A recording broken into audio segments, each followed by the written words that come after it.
we had a candy that was in Fresh Market. We had 9 Fresh Markets before we went with our candy online. We have some other candy products that we were making. Fresh Market was great, but they gave us 9 stores and we had to demo every weekend, which was time consuming. My wife and I set up a table, the whole tablecloth. Our first store was actually on eBay. Believe it or not, we had probably 5 or 6, just a half a dozen. I didn't know much about e-commerce about 13 years ago. What I did last Christmas during the holiday season, we ran an ad for $120. But that $120 generated nearly $21,000 in sales. Nice. For one type of cookie that we sell. And it was specifically on the platform of Amazon. What do you think has been, when we're looking at your brands, what do you think has been your recipe to revenue? What has worked best for you?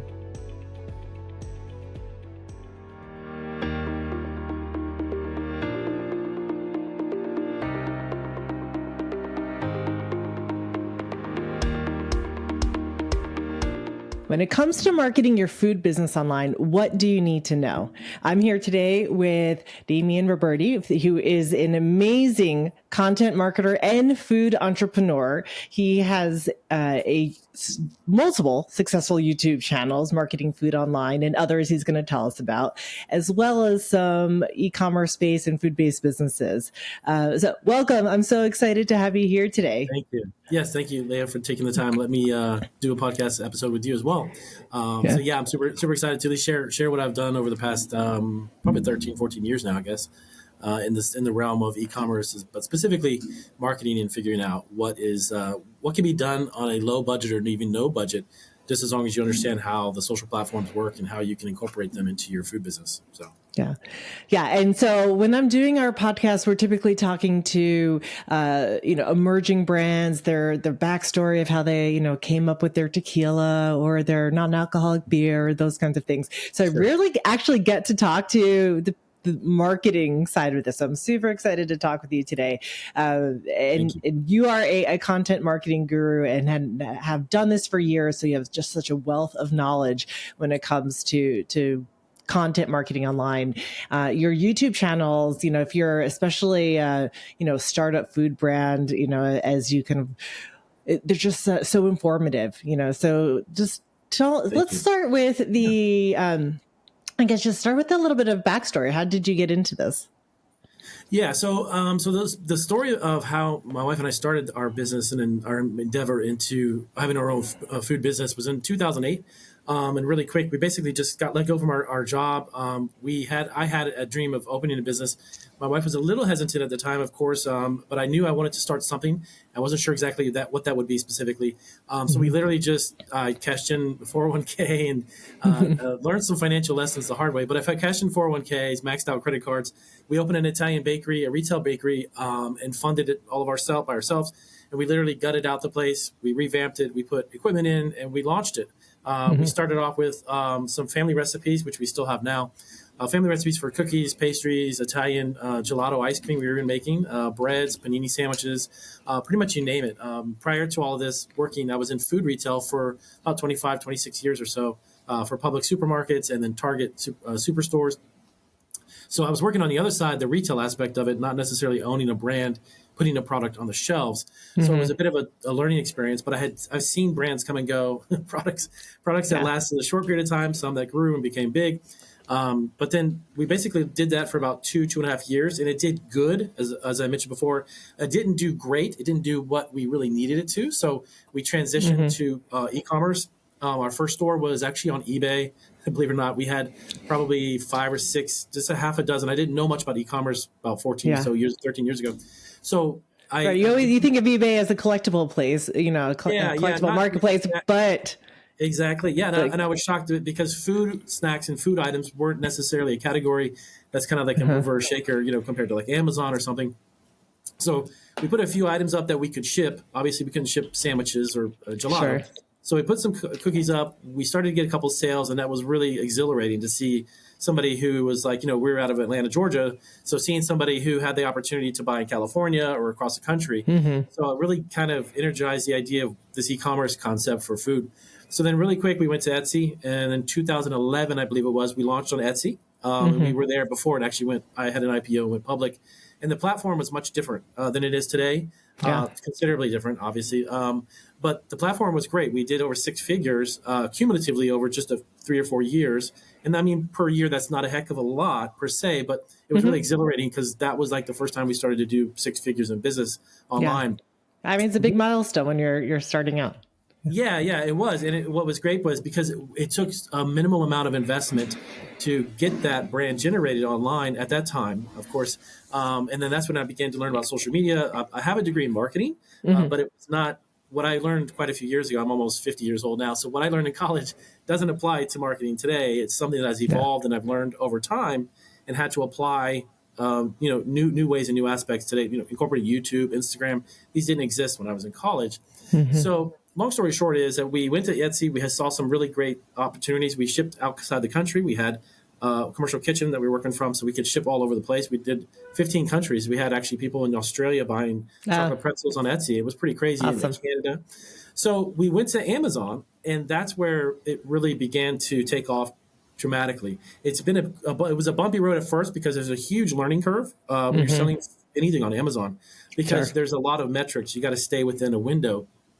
But I absorbed a lot of it, learned a lot of it because I just made up my mind that I was going to make this work. And no matter Hmm. what I didn't know, I would give myself a chance to learn. And I think that's something that anybody's watching this or even new CPG food brands or even any type of CPG product or even small business is to give yourself an opportunity to learn it.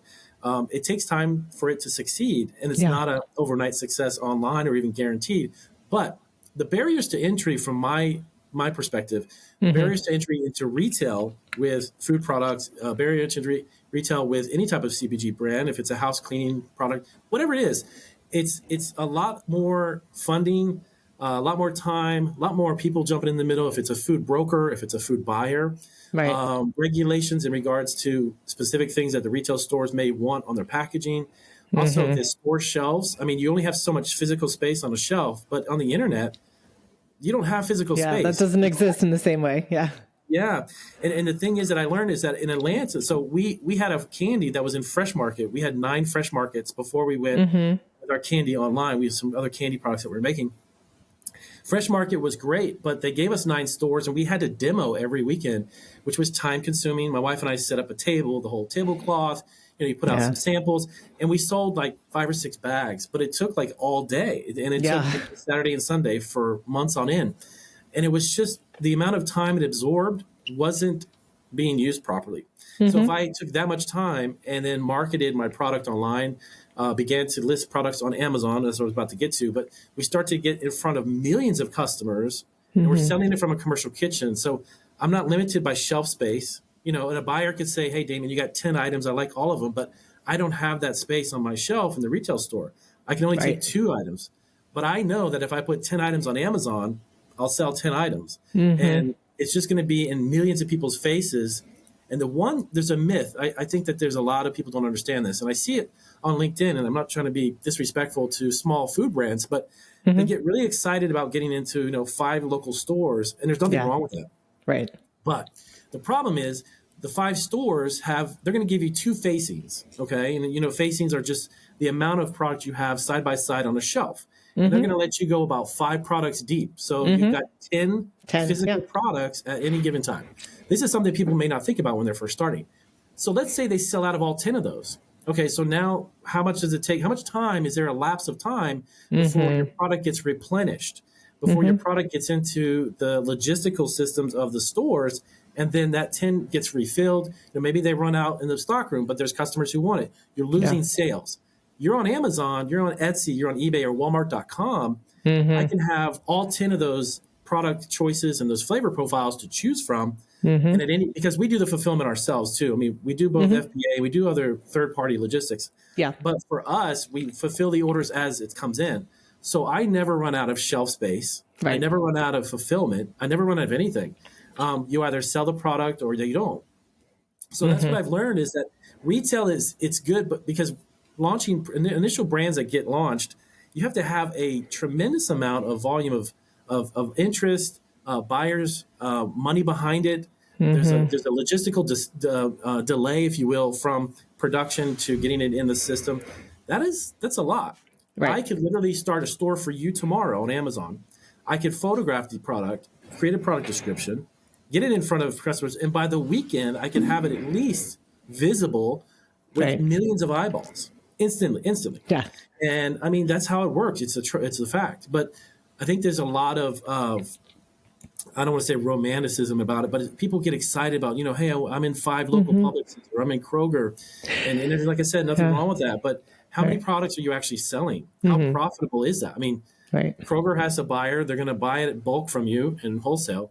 Mm-hmm. For instance, our business model is set now that my commercial kitchen receives an order, let's say for cookies. There's a set of cookies that we make, costs $2 to make. I sell it for nearly $30, and I give free shipping. And we have a couple of small little fees that Amazon takes. Right. And I make it and I send it to the customer, and they get it instantly. The only person between me and my customer is Amazon's little fees. Right. And, there's a lot of people standing between you and your customer when you get into retail stores. And I think I noticed it on LinkedIn. There's a lot of CPG brands that can be doing phenomenal on Amazon, and they're not on Amazon because I've even looked up some of their products. And for the brands that are there, it's just you're reaching so many customers with so little time investment, so little financial investment, and the logistics is not that difficult. I mean, some people seem to think that it's dramatically hard, even if you have a 3PL, a third party logistics that's doing the fulfillment. So if you don't want to do FBA, that's fine. Some of their fees are a little high, but there's many options out there. Right. So the idea of being in front of customers instantaneously is real. It's realistic. Right. It's not over exaggerated. But just the other thing is that so many people just don't understand how it works. I do. Yeah.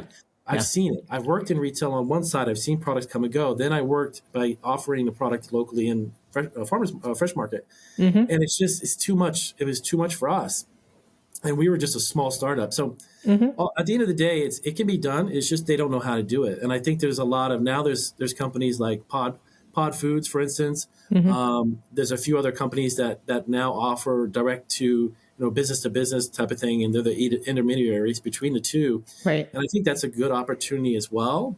But I think too that if they're relying solely upon that concept, I want to be in 27 Krogers in the state of Wisconsin. Well, that's great, but the other aspect is how many shoppers. You're relying also on the physical foot traffic. Right. So if you have 10 or 15 stores, and let's say each store gets 2,000 people a week, okay, and you're selling salsa. How many of those 2,000 people are going to physically go in the store? Then how many are looking for salsa? Okay, let's say 100. Good. So they stand in front of the aisle where you've got a facing of about 8 different brands, and then they're going to buy one of your jars, or maybe they don't. So just because you're in the store, that on top of it doesn't guarantee success. Like when you hear the names, there's a lot of cachet with them, and it feels big. But when you actually look at the numbers, especially like you're saying, you can be in front of 1 million people on Amazon, overnight, basically. And then, the challenge then is how do you drive more people to your product pages and then the branding side. So exactly. Yeah. And so then that's where like the marketing for me, I handle all the marketing too. We're still a husband and wife team.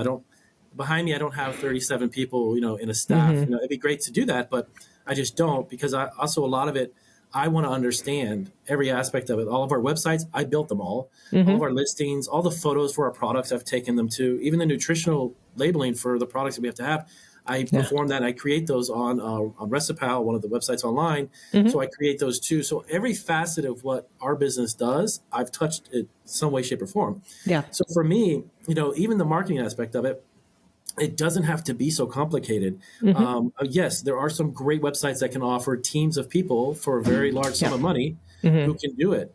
But for me, running basic Facebook ads, even Google ads, when I first started, they were horrible. I mean, the cost ratio in regards to the actual conversion rate was really low.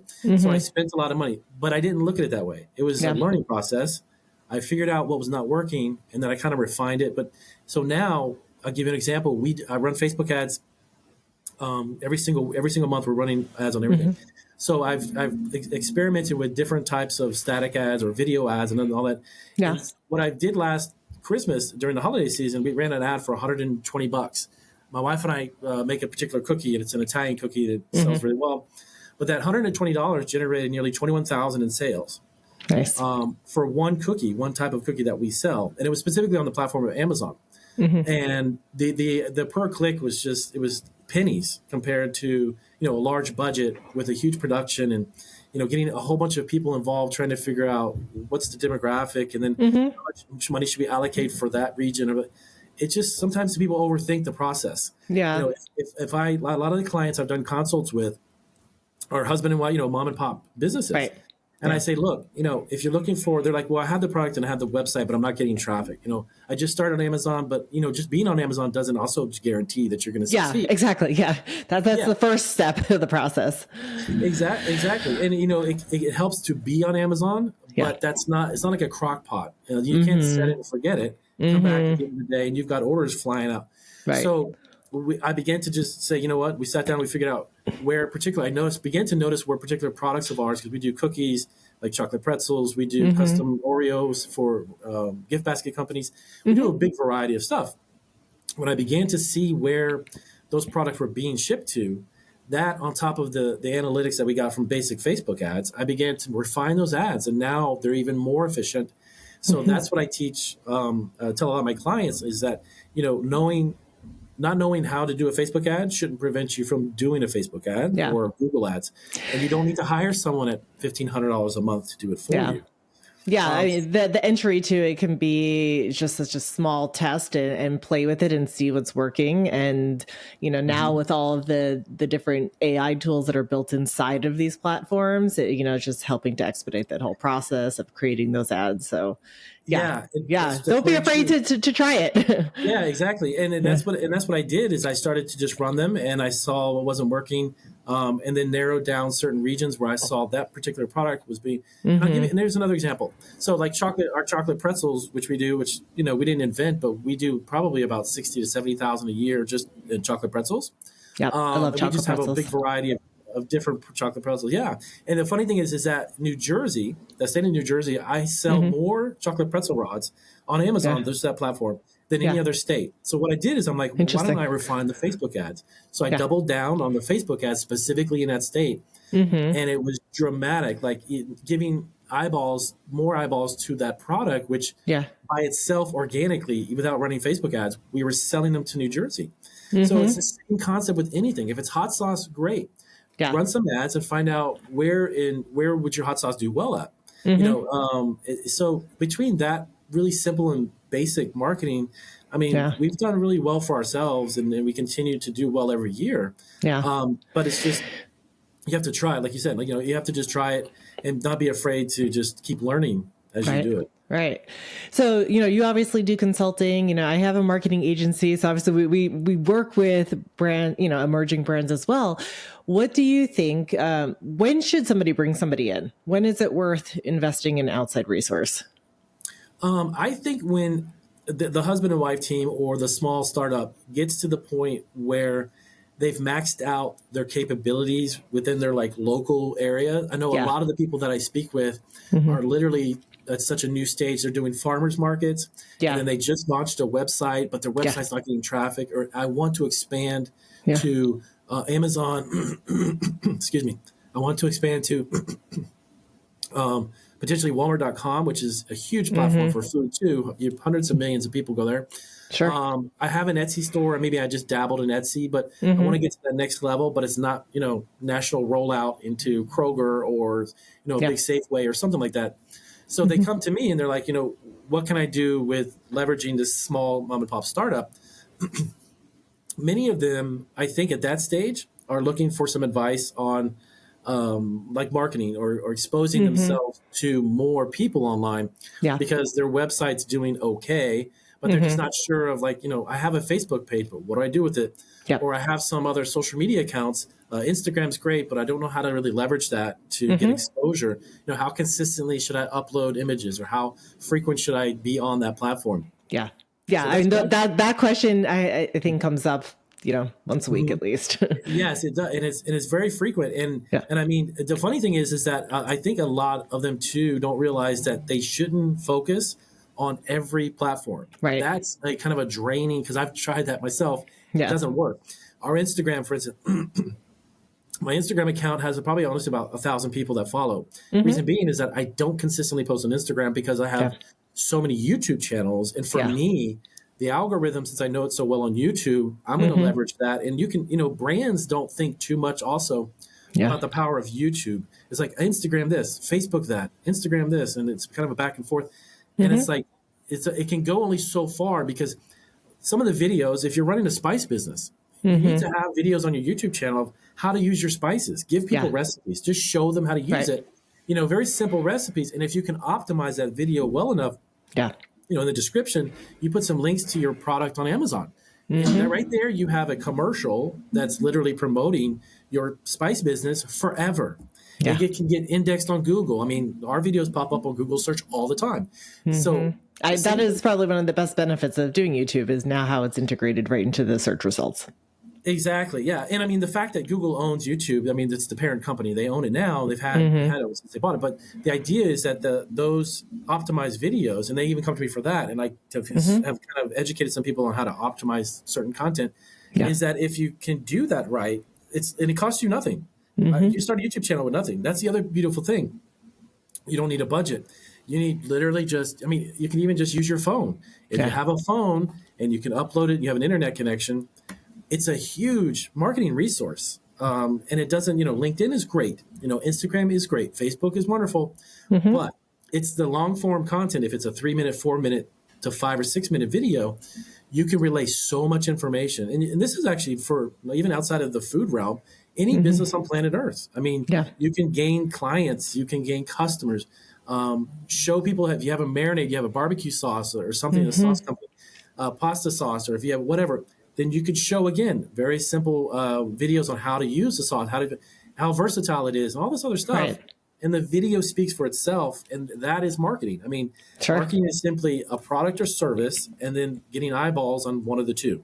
Yeah. It's really Yeah. the simple, yeah. And, in that YouTube format too, is like, if you're talking about like a spice recipe or whatnot, the people are just so much more inclined to, pause that video. Okay, I'm going to go get these ingredients. Okay, now I'm ready to continue. And you just kind of lose that ability on like an Instagram reel, holding your thumb on the video to pause it. It doesn't, like, if you're for food, it's just not the same experience. It's not as user friendly. So Yeah, the user interface and the engagement process is different. Yeah. But the videos are great because, again, if you have a slew, maybe you have a handful of ingredients that you want somebody to get.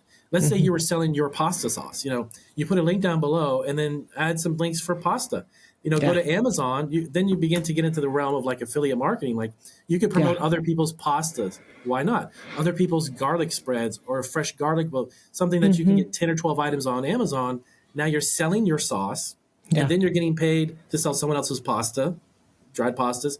If it happens to be a garlic sauce or aioli or whatever it is that you're doing, all of that stuff are just ways to think outside the box to generate revenue for your product and awareness, and you make a customer happy. Because if you have one particular product, let's say sauces rely on, meat, which you probably won't buy fresh meat online, but there's other things that you can get associated with that. Marinades, dry rubs or spices and herbs, even like coffee, for instance. I spoke with a client of mine who had a pretty nice, beautiful website. He wasn't getting traffic, so I told him about YouTube.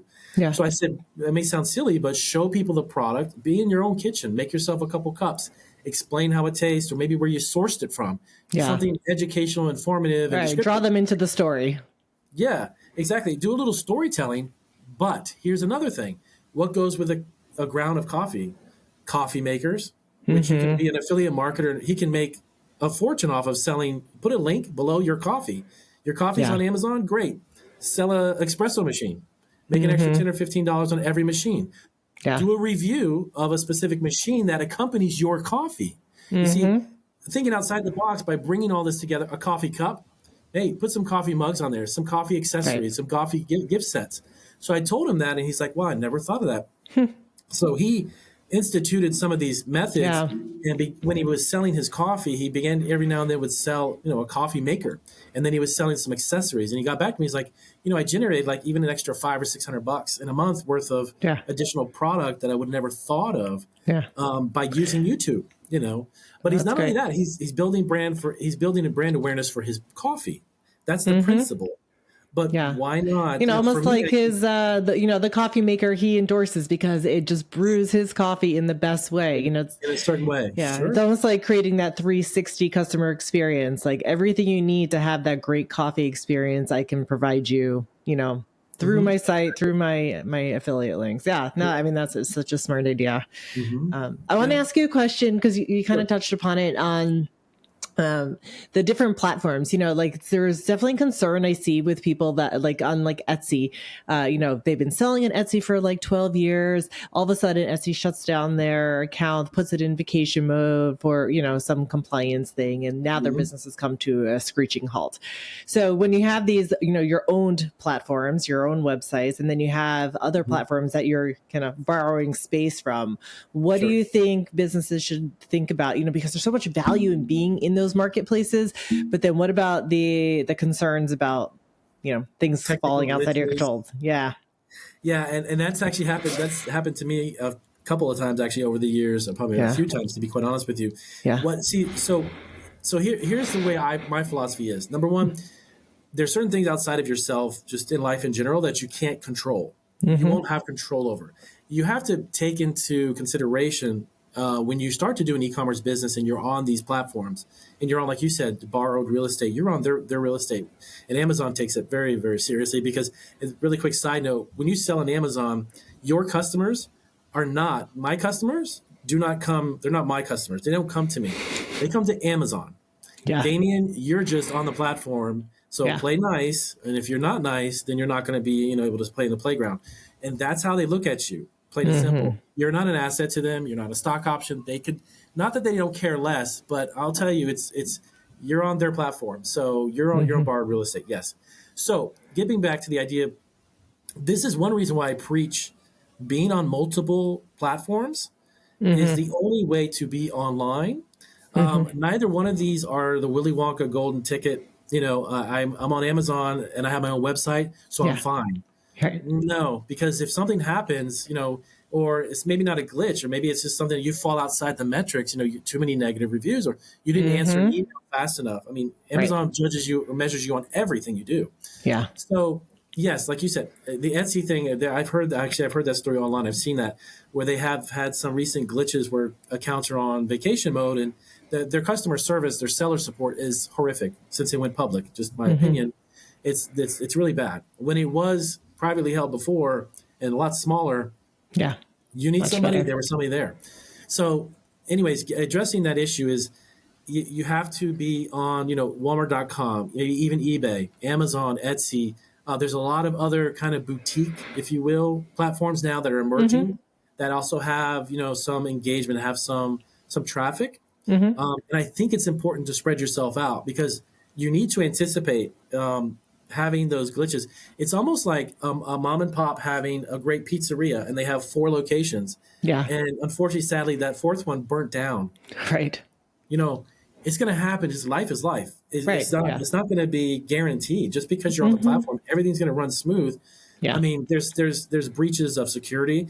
There's Mm-hmm. people who get into platforms and then shut them down without some like Etsy's knowing or the eBay's or something happens. Mm-hmm. So going into it with the mindset, I'm going to be on this platform and that one and this one.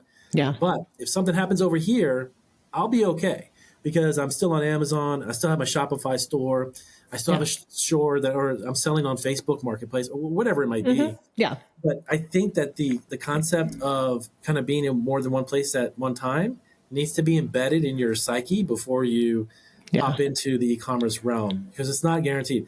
I mean, Mm-hmm. you could have hackers go into Shopify and mess up a bunch of data that would cause transactions to fluctuate or transactions to not process. Right. And you're doing a $10,000 a month or $50,000 a month on that store, and then it stops because you have on the Yeah. back end you got to figure out what the heck is going on. In the meantime, you still have a mortgage to pay, lights to pay. Mm-hmm. So don't ever rely on a website. Number one, people come to me too, and again, I went through and I experienced this because I didn't know about this. I started my own website, and Mm-hmm. having that, I felt, oh, this is amazing. Now, and you go to Google and you kept typing products in, trying to find your website. Yeah. It's not there. Yeah. So I always tell them, if you have a website, not that it doesn't mean anything, but I'm like, that doesn't mean anything. And I mean that not to be harsh. I'm just saying that it's like it's a spot on planet Earth, and nobody knows where you are. Mm-hmm. Okay, Yeah. so being on Amazon or being on Etsy and eBay or these existing platforms, your products will come up. Actually, like a lot of our products, when I'm searching for the type of things I make, Yeah. they really come up on Google search, and I see like Amazon and then my Yes. store, Yeah. or Etsy and then my store. So from an SEO perspective, that's huge. Yeah. Also, let them know if you have customers that order from these three platforms, let them know your website. Obviously, I have products that I make that the nutritional label stuff. I put my website on every single label. Mm-hmm. So you see my product, you'll see my website. Right. Just that alone drives a tremendous amount of traffic because people are like, oh, they have their own website. Let me go find out, what they have over there at their company. Yeah, definitely better for like a customer service experience to have people come to your site. That's probably where they're going to try to track you down if they have a question or concern or custom order or something. So definitely having your own site is, I think, valuable. But like you said, like once that site is in existence, the next job also becomes how do I get traffic to that website? And you have to maintain the website. And so it just comes to part of, your whole e-commerce ecosystem that you're creating. And I totally agree. It's so important to mitigate your risk of not putting all your eggs in just the Etsy basket or the Amazon basket, because you don't know what could happen. And if one leg of the stool goes down, you at least have the others to keep you moving forward. It's and like I was saying, I think that it's very similar to like investing. I mean, like you said, with all the eggs in one basket. I had a financial advisor years ago that when I worked at Target, we had 401k, and I was starting to rebuild that up again. And I was with them, and I asked him a few things about a certain investment. Like everyone says, you need to spread yourself out. You buy mutual funds because they have a whole bunch of different companies under a mutual fund umbrella. Yeah. You buy some stocks, but then also you should invest in gold and silver. You should put some money in antiques. That's what super wealthy people do. They don't have one source of income. They don't have one source of investment. So in a minute way, on a smaller scale, the e-commerce mentality needs to be, okay, well, I need to have myself in different areas because otherwise it's going to happen. Something's going to pop up. It's not going to run smooth. I can attest to that. That's for sure. Yeah, absolutely. Well, I think we have time for about one or two more questions. And I wanted to ask you, you've been on both sides of this, the equation, marketing your own businesses, helping other businesses market themselves. What do you think has been, when we're looking at your brands, what do you think has been your recipe to revenue? What has worked best for you to grow your businesses? Honestly, without being paid traffic, organic content that keeps traffic coming consistently. And I'm still learning more about how to effectively do that on my own. But I think the AI thing has been a huge, chat GPTs of the world and these learning machines, they have been huge in helping you understand kind of how to do a lot of thinking for you. You know what you want to figure out. So creating content that's, the YouTube channels and things, that stuff is organic. I don't pay for someone to come watch my videos. Yeah. Trying to do much more organic traffic on Facebook and LinkedIn, finding people who are interested in the products or services because I have got the two businesses between the consulting and then the physical products. So, finding people to do that, but organic traffic has been huge because it just it's the gift that keeps giving, I guess. Yeah. You can pay. The thing with this, you can pay for traffic no matter what you're doing. Right. But the funny thing is that people that are new to it, if I paid for an ad to run for 2 weeks, okay, I'm going to be paying for people's eyeballs for 2 weeks. Now, when that's over, then that still exists. I mean, the ad that I posted on Facebook is still there. Is it drawing the same quantity of potential customers and potential conversion? Right. No. So you're done. So you have to pay for it again. But if you can create the type of content or posts that will be effective and be kind of organic and just keep moving, even if it's a slow, but it's consistently, an ad is running and then it stops. It's turning the spigot on and off, Yeah. And it's good for a while, but then, not every click is going to be a conversion. Right. You can spend $100, okay, and you've got 5,000 people that you showed it to and 100 people clicked. But from that click, how many really converted? I don't want someone to click and say, wow, that product is so, those cookies look great. They're so nice. But next, without buying it, I'm not here. The one thing I tell my clients too is don't get hooked on these. It may sound weird and kind of counterintuitive, but people about the thumbs up and the likes and all the emojis, all of that stuff in my view is just nonsense. It's nonsense. because I want people to click on my ad. I want them to buy it, and then after you Mm-hmm. try my product, give me a thumbs up or give me a happy emoji next time. Mm-hmm. Yeah. That way, I've got your money. You bought the product, and you're Right. potentially a return customer. Right. Yeah. And All of it's a this more stuff. authentic, it's more meaningful at that point because they've tried your product. Hopefully, you're leaving you a review somewhere, and Sure. you know that Yeah, has so much more but value. that's more valuable. I think in the long run is just creating Mm-hmm. content that's organic.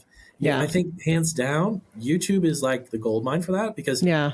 you make a video, and you need to learn a little bit of optimization. But if you can Mm-hmm. optimize it, and at least push it to social feeds and push it out, you got to do a little bit of work on the back end.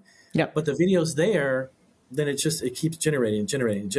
Yeah. It's amazing. So Yeah. It has much more life to it than some other social it's media it's content that out there. evergreen content, as I guess Yeah. it's Yeah. always there. Exactly. So tell us before we hop off, where can people find you? Where can they find your products? How can they get in touch with you? Yeah. As far as marketing food online, if you literally go to Google and type in Yeah. marketing food online, it'll pull up all of our website and all of my YouTube channels as well. If you go to YouTube, again, just marketing food online. Even Damian Roberti, if you type in my name, it's all of that stuff is associated with my name. You can find it there. Mhm. As far as our candy items, it's the company's the Brittle Box, which was the name of the company when I started. I started making a bunch of different candy brittles, so Yeah. we call it the Brittle Box. But if the Brittle Box, you can see us on Amazon, as on the eBay, and of course the brittlebox.com. Mm-hmm. Everything that we do also is made to order. I don't have a warehouse. I'm in my studio right now, but Mm-hmm. over here to the right of us is our commercial kitchen. I've got about 2,000 square feet, so we actually work out of that directly. Nothing's pre-made. I have a few items that are in FBA on Amazon, which are some snacks and nuts and things, Mm-hmm. but everything else is freshly made. So we basically make and ship it to you within 24 hours. Nice. So yeah, it's a unique business model. We make it Yeah. to order. We don't have anything Yeah. pre-made. So, And you do custom orders, corporate yeah, we do orders. customer orders. We actually have done corporate orders for Target, Amazon. Even Amazon's bought our pretzels in bulk. Nice. We do a lot of corporate stuff. Small companies too. We can Mm-hmm. customize. We have like some Oreos and stuff and gift box sets. Mm-hmm. We've customized for companies and businesses, banks, some lending companies too. So Good. Excellent. Everybody's always looking, well, people in the business world are always looking for new, clever, custom ideas, so especially yes, the realtors. So, yes, realtors too. yeah. Well, again, just a wealth of information and knowledge here. I highly recommend everybody checks out his YouTube channel, Marketing Food Online. I've watched a ton of the videos. I think they're super informative and helpful, especially if you're, in the earlier stages of your business and looking to scale. And Thank you, everybody, for listening in. Make sure that you find us on your favorite podcast station, whether that is Spotify, YouTube, Amazon, Apple Music, iHeartRadio, and others. Thanks for joining us on Recipe to Revenue. We'll talk again soon, Damian. All right, thank you so much, Leah. Thanks. Bye.